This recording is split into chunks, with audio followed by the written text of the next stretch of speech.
The woman my husband was supposed to have cut out of his life 5 years ago was the guest of honor at a party held in my own house, and I never thought I'd be standing in the middle of it. "You'll love them, babe," Evan murmured, kissing my temple before racing out the door that morning. "Just a few friends from the office casual stuff." Evan assured me that it was intended to be a simple evening, a wine and charcuterie night with his coworkers. I knew something was wrong as soon as I arrived home from work. First of all, even though I detest lilacs, I could smell them before I had even opened the front door. Evan gave her lilac-scented candles as part of a breakup gift basket, and I've told him this 100 times since. Breakup gift basket indeed.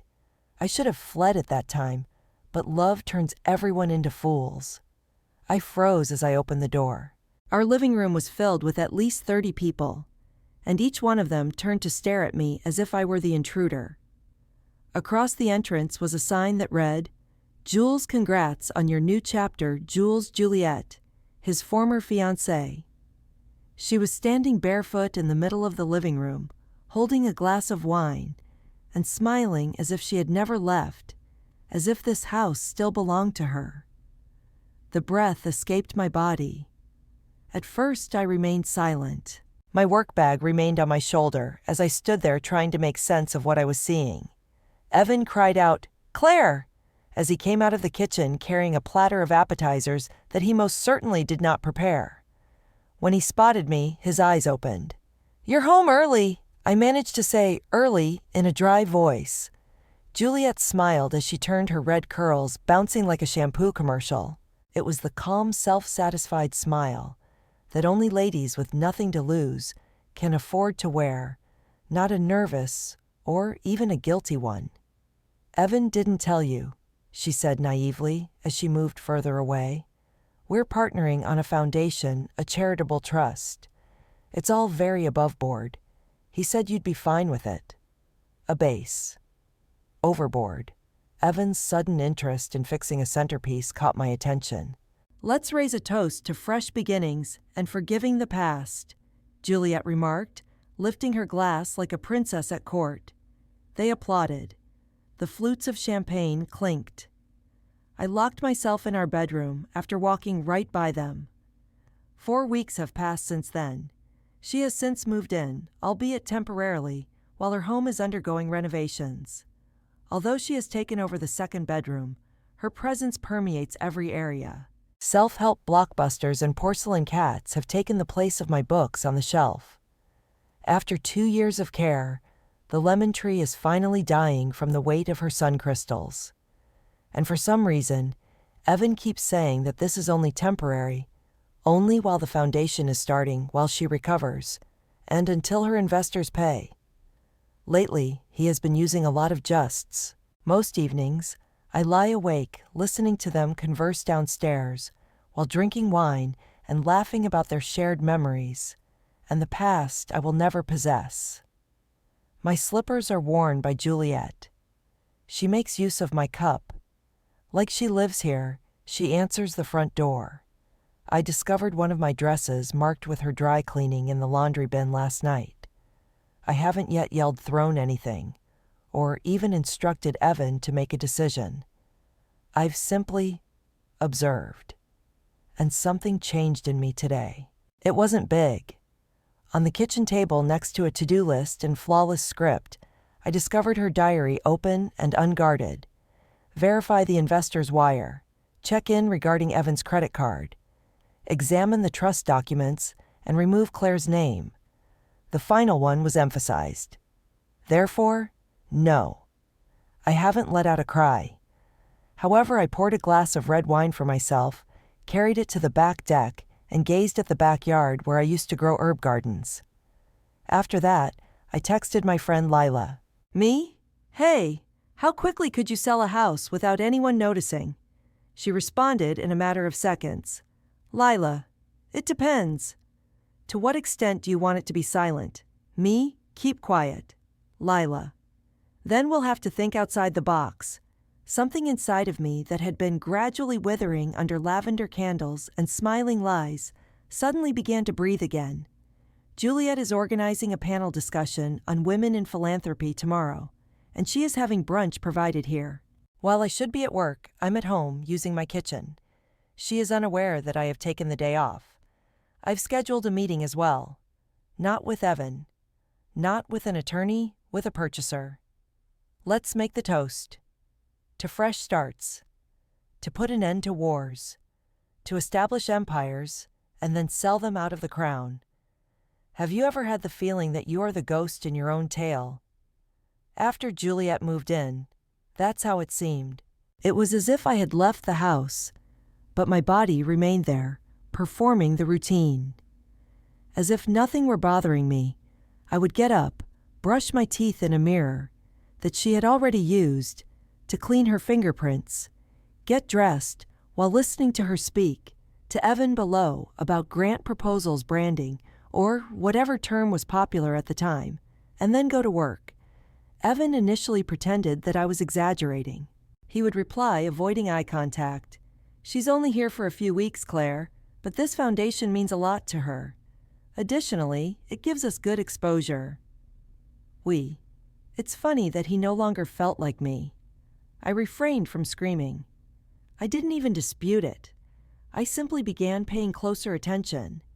It comes out that Juliet uses her speakerphone to chat to herself.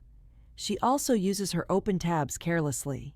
At first I wasn't spying, but if you see a PDF named Evan Trust 2024 draft on a laptop that someone has left open on your kitchen counter, you're going to click.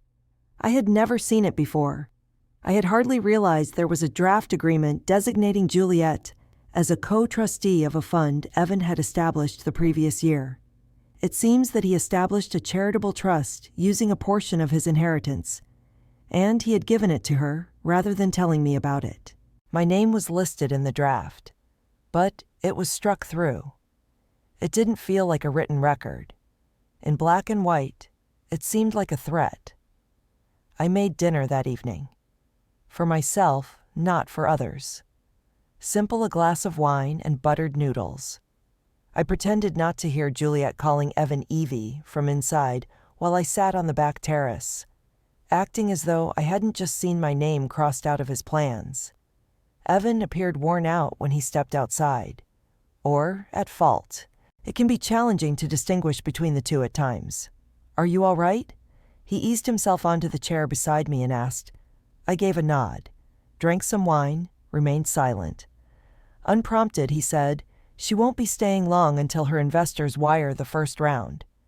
You are aware of the situation, beginning a worthwhile endeavor." "You didn't ask me," I muttered. He blinked. "Ask you what?" "If it was acceptable to me, alongside her, with everything." As he normally does when he's uncomfortable, he stroked the back of his neck. It's simply complex. Lately, that word has become his favorite.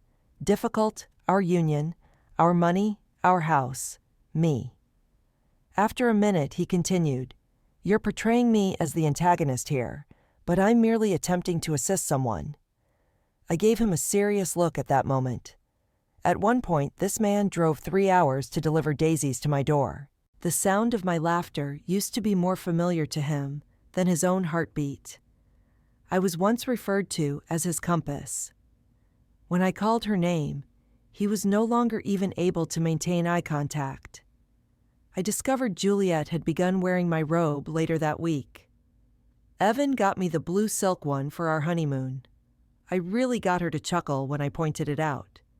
She tied the belt as if she owned it and responded, "Oh, I didn't know it was yours. Evie said I could use whatever I needed."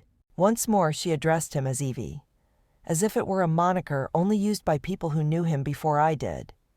I started storing minor items in my car, including a fresh top, a pair of flats, and extra toiletries. I no longer left my laptop out.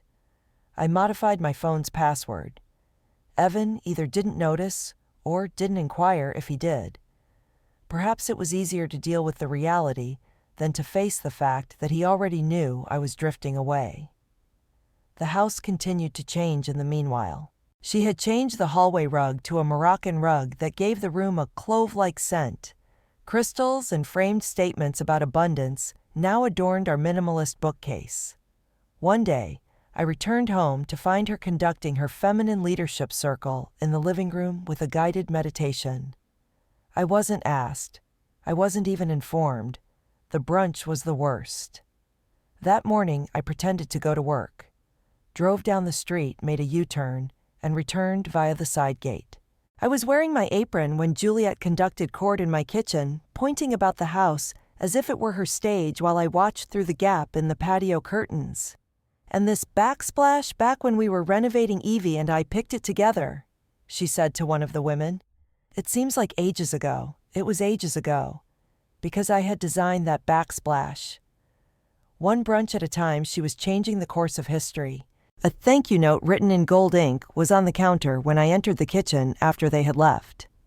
"Claire, I appreciate your kindness. Although hosting can be quite taxing, you made it seem easy. The feminine vibe in this room is now truly palpable. XOXO Jules." The card was folded in half by me. But then again, until it was small enough to fit in my pocket, that is. Evan arrived home late that evening. Upon entering, he appeared surprised to see me sitting on the couch with a drink of bourbon in my hand, and the lights dimmed. He laughed apprehensively and remarked, "You're drinking hard stuff." I answered, "I ran out of grace." He blinked. "What is meant by that?" "I saw your ex-fiancé tell 10 women that our house was hers," the statement reads. She was kidding. "No, she wasn't. However, that's all right. So she won't have it for long." This time his laughter was gentler. "You're exaggerating." I got to my feet, walked by him, didn't speak. However, I opened a different bank account the following morning. I had ordered our trust documents and a financial report on the house by lunchtime. I also had a meeting planned for the evening, albeit it wasn't with a lawyer yet, alongside Lila, my real estate agent. After supper, she texted, "Got the comps. Claire, you're in a good situation. We can quickly receive offers if we list discreetly." I then recalled the lilac perfume from that first night, the one that alerted me to a problem before I had ever entered. I snatched the candle off the mantel, took a whiff, and then choked. I took it outside and tossed it in the garbage after that. Juliet had taken everything, including my history kitchen and robe, but she had overlooked one thing. The deed was still with me, and I would ensure that the last act belonged to me if she intended to exploit this house as her stage. When I noticed my favorite cup in the dishwasher, I knew something was wrong. It may sound absurd, but it's true. It was a plain navy blue porcelain mug with a small break beneath the handle. It reminded Evan of me. He said sturdy but gentle, a little chipped but still powerful. Evan presented it to me on our 2nd anniversary. It has been weeks since I used it. Not before Juliet began using the kitchen as her little haven and content studio. I stopped when I noticed it soaking on the rack and sitting upside down. I also had a peek. The rim had lipstick on it, red. Audacious. It's not my shade. My mug had been used by Juliet. Up until now, she had not touched the one item. I grabbed it, flipped it, and then just sat at the sink, gazing at the crack beneath the handle. It reminded me of how people reveal themselves in the details, rather than the words.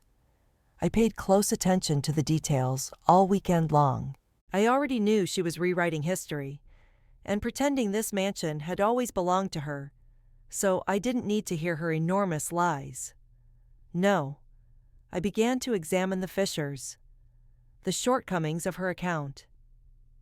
Lila texted me early on Saturday. Someone in my network might be interested in buying. No staging is required, and cash is ready. Do you want to get together on Monday? I nodded to her before focusing on the woman in my spare bedroom, Juliet. I caught a glimpse of her guest room, which I assume is now her room, that afternoon when she was out meeting an investor. I wasn't spying. Nothing was touched by me. I simply looked. My attention was not drawn to the mess. It was the pile of unopened mail addressed to E that was on the nightstand. Renner. Evan's last name is that, as well as mine. A few of them were bank statements. IRS notices were among them. One came from a property management company I was unfamiliar with. I felt sick to my stomach after that one. I took a step back, silently shut the door, and headed straight for my office. Evan never bothered to change his password after I created it years ago, so I unlocked his laptop, which he always used for trust paperwork. That was all the information I needed to gauge his level of concern. I entered it by typing. It was successful. Despite his cluttered desktop, I discovered a subtle folder called Juliet Docs. It contained scanned receipts, contracts, legal drafts, and PDFs. I sipped tea from the Navy cup Juliet had used as I meticulously and slowly flipped through them. I was completely blocked by one file. Joint Trust Declaration of Intent. Renner, Adler Foundation. Adler. The last name of Juliet. They were designating her as a new foundation's co-trustee, not only as a companion, as a legal co-owner 50-50. Evan was already signed. She did not sign. A footnote was included assets pledged from primary residence equity in the event of a refinance or liquidation. Liquidation. They intended to finance their project by taking out a loan on this house, which is my house. Furthermore, Juliet had not yet signed. As I continued to scroll, I came across a letter addressed to the investors. It asserted that the foundation already had spousal alignment and secured real estate value. Spouse. Alignment. I wasn't even aware of it. However, they were using my name to give them credibility. That's when it all came together. Juliet had been deceiving her investors. Evan was deceiving me. Additionally, they were using my house as leverage. I cautiously shut down the laptop. Didn't shed a tear. Sitting there with the mug in my hand, I simply felt serene. Similar to the quiet before a storm hits. Evan arrived home late that evening as well. He loosened his tie as if he had just left a board meeting and said, "You're up." "How did your meeting go?" I said, my voice even. "All right. Productive. That Vancouver donor is being locked in by Jules. When it comes to people, she is magical." I gave a nod. "The house is being pledged as collateral." He stopped. I sipped from the coffee without even glancing at him. Observed the draft. Foundation for Renner, Adler. Alignment of the spouses. He parted his lips, then shut them again. I repeated, "You didn't even ask me." His voice was low as he said, "It's not what you think." "Then describe it to me." "Quiet." I gave it some leeway. He muttered, "I was going to tell you that we needed to show the investors something big." I considered. "I assumed you would change your mind once it started. Was this something she asked you to do?" He glanced at the ground. I only needed that response. I got to my feet. "You're making choices with someone who has already broken up with you." He continued almost imploringly. "She returned because she believes in the vision." "No, she believes in the money," I responded, gently placing the mug down. He remained silent. "Evan, I'm not your ATM. I didn't say you were not required to." Without saying another word, I went to bed. The door was locked. Listening to them whisper in the corridor while lying in the dark. I texted Lila in the morning. "Me? I'm prepared. Monday. Let's get together early." "I'll bring the paperwork," she said. "Are you certain?" With a tiny lipstick stain still evident, I glanced at the navy mug resting on the counter. I considered how something might appear complete from the outside, but be split where no one can see it, as well as the break beneath the handle. Me, definitely. The morning I met Lila, the house felt different. Not more loudly, not more sloppy. Simply hollow, as if it already knew it was no longer mine. Back in the kitchen, Juliet was barefoot and humming a gentle indie tune that she had most likely discovered on a Feminine Awakening playlist, while she poured oat milk into my blender. As I passed, I remained silent. She was unaware that the previous evening I had placed a duffel bag in the back of my car, or that my coat pocket already held my keys. Evan was still shaving upstairs. I was familiar with his routine. He never shaved before taking a shower. He always did so after. Gave me a window of 15 minutes. With my laptop bag in one hand and a coffee to go in the other, I snuck out the front door. I didn't turn around. When I got to the cafe, Lila was already there, sitting by the window in the corner, drinking black coffee as if she were a real estate agent by birth, while wearing high heels. Without a word, she moved a folder across the table. I read the first few sentences when I opened it. Close quickly. Cash buyer. No examination. Discreet exchange. Complete release of ownership. It was too simple. However, I had also given up my name in Evan's trust. One throw pillow at a time, I had allowed Juliet to take over my home. I put my signature there. Would you mind telling me what he did? Lila inquired softly. I saw a man hoist his daughter onto his shoulders as I peered out the window. The girl laughed. She appeared secure. At last I responded, no. Instead, I want to show him. On Thursday, we closed. That gave me 5 days. I had 5 days to erase anything that was important to me, including my journals, legal documents, antiques, and pictures. Quietly, I packed everything. I moved it under my maiden name into a storage unit. Juliet was hardly aware. She was occupied with organizing a housewarming celebration for the contributors. Not mine, but hers. I just discovered that she had sent an email to a nearby caterer from my account when my inbox pinged with a confirmation I never sent. For his part, Evan had become oddly silent.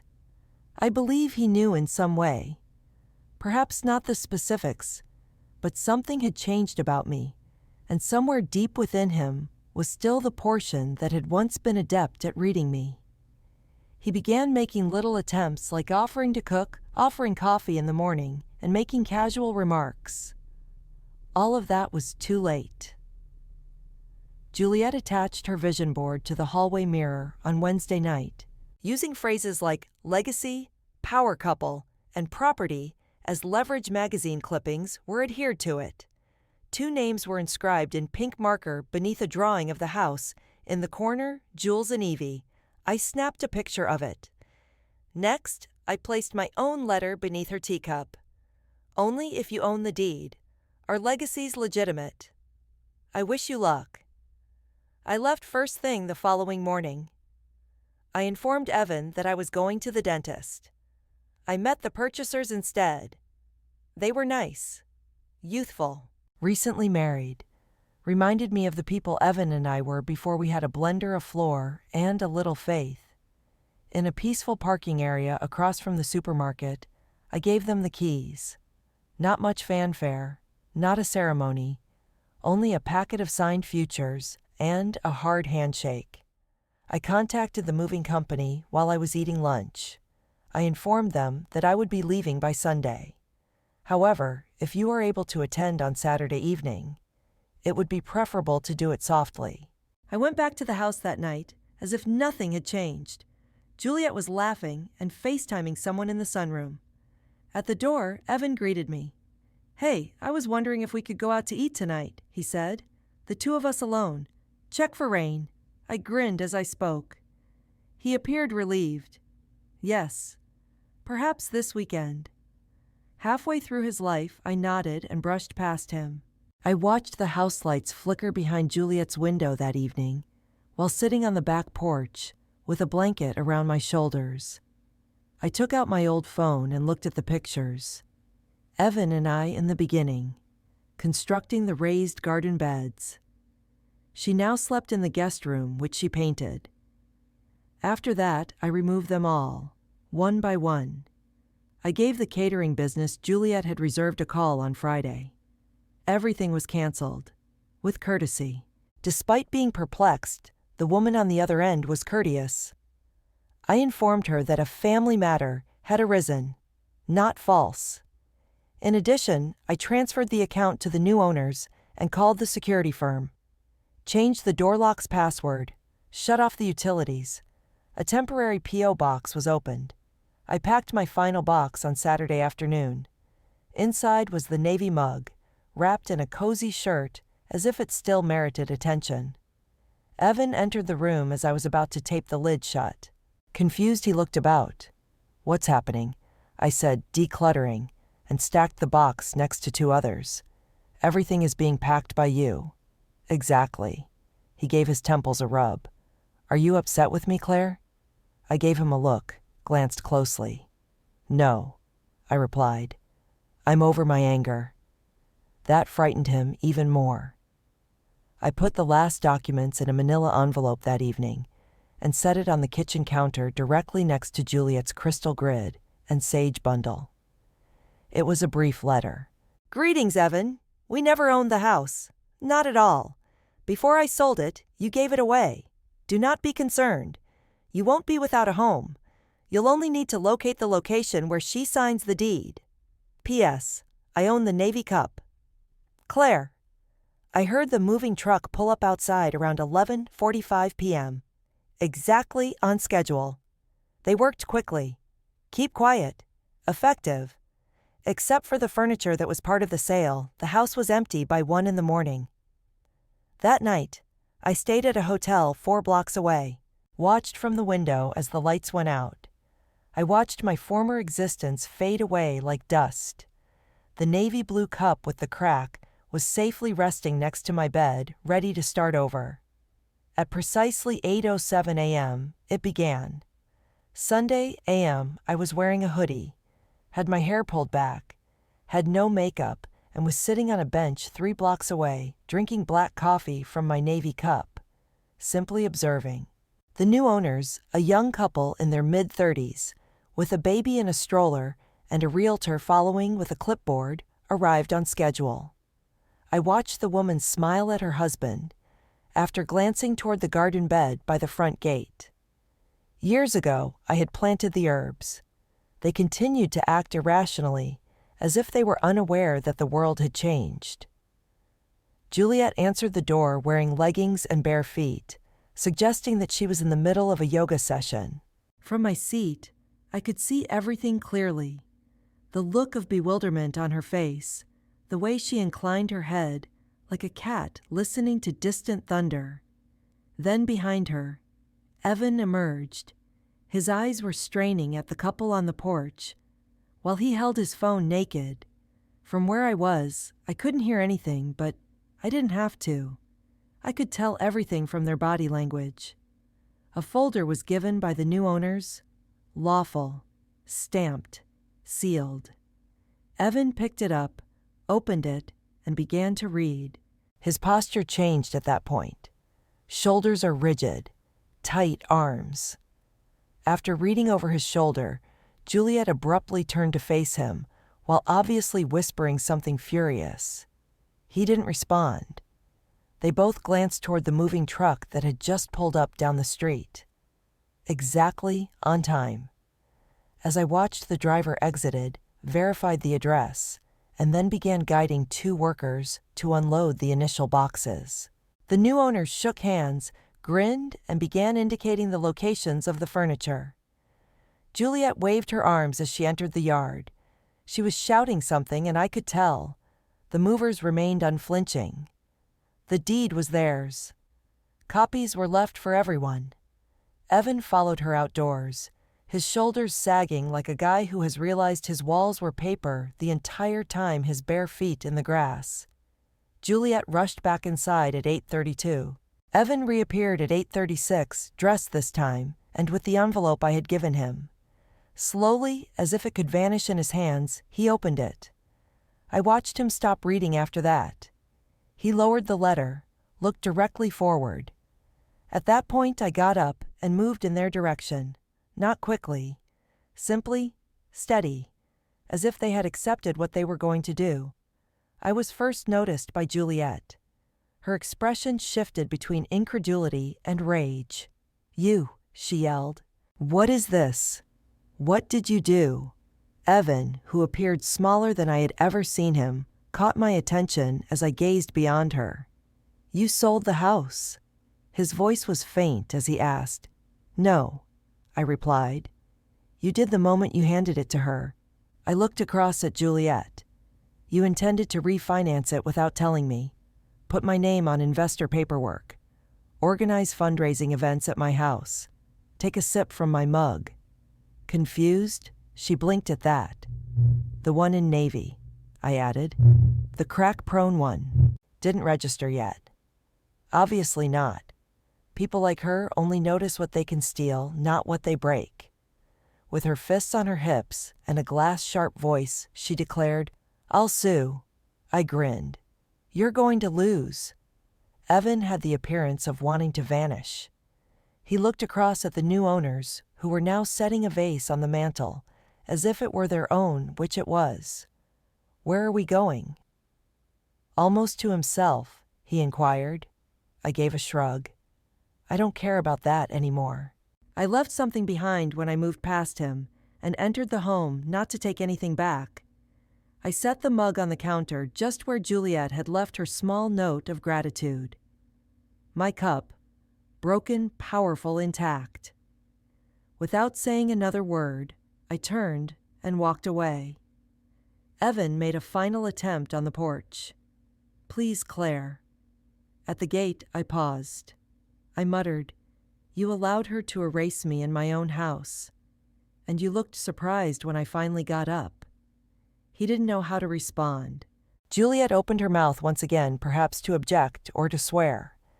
But the new owner came out with a folded document in hand. He firmly stated, "Ma'am, this is now private property. We will have to request your departure." Juliet gave a brief, acrid laugh before turning against Evan. "You are to blame for this." He didn't dispute, didn't stand up for her, did not take any action. For a long moment they merely stared at one another, as if they were strangers. As they left, I followed suit, him going one way and her the other. The mug's worn glaze was exposed to the sun as it remained on the counter. It was no longer necessary for me. However, I wanted it to remain. A gentle reminder to the new owners that broken doesn't equate to useless, and that strength isn't always obvious. 2 days later, I moved into a furnished apartment. Despite its lack of a washer and dryer, creaking floors, and a tiny kitchen, it was mine. Every evening, while I silently brewed tea over the counter, the sun streamed in like honey through the west-facing windows. The kind of silence you choose, not the silence of being disregarded. The breathing sort. The first night, I didn't cry.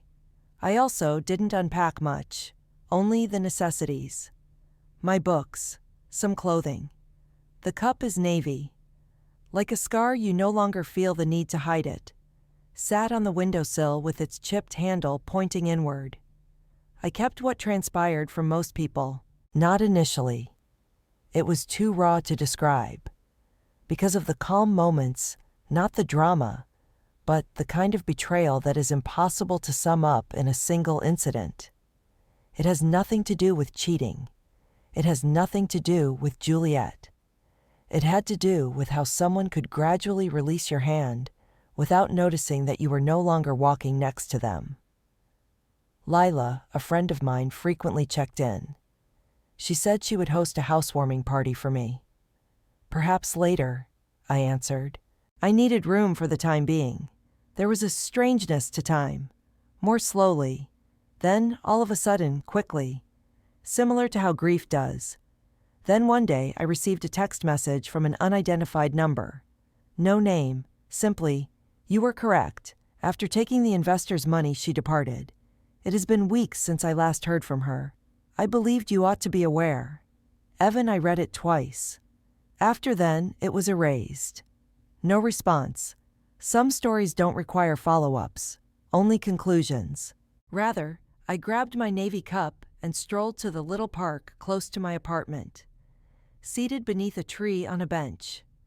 From a picnic blanket, I observed a young boy attempting to fly a paper kite, while his mother grinned. This is how it feels to breathe again, I thought. In the name of compromise, I had shrunk for years. Of civility. I thought about love. I was no longer shrinking. I was starting over. I signed up for a course on community storytelling a week later. Not very fancy. There were only a few strangers sitting in a circle sharing the truths we had been keeping to ourselves for far too long. I didn't say anything at first. Then I brought my mug in one evening, held it up as though it had significance, said this was a present. After then, it faded into memory. After then, it turned into a lecture. Someone inquired about the lesson. Don't wait for someone else to give you peace. I advised. Construct it. Take ownership of it. You should sign the deed yourself. They gave a nod. As if they knew. Months passed. It began to feel like home in the flat. Because of what I removed from my shoulders, not because of what I placed on the walls. Evan didn't get in touch again.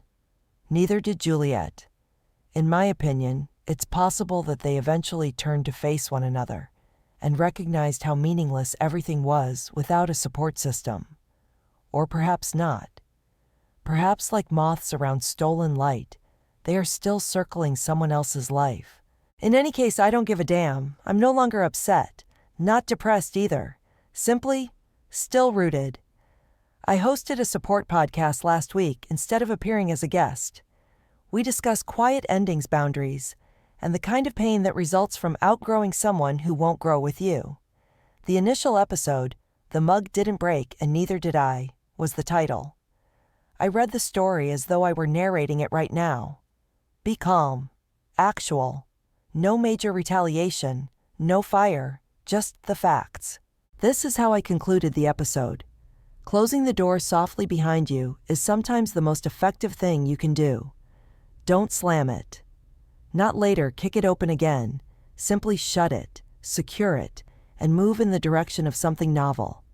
Not more loudly, but more liberated. I want to ask you something if you're listening at this moment, sitting on your own couch, that no longer seems like yours, holding your breath through someone else's definition of family. If you stopped requesting permission, what would happen? What would happen if you left in truth rather than anger? And if you did, in your windowsill, what would you place there?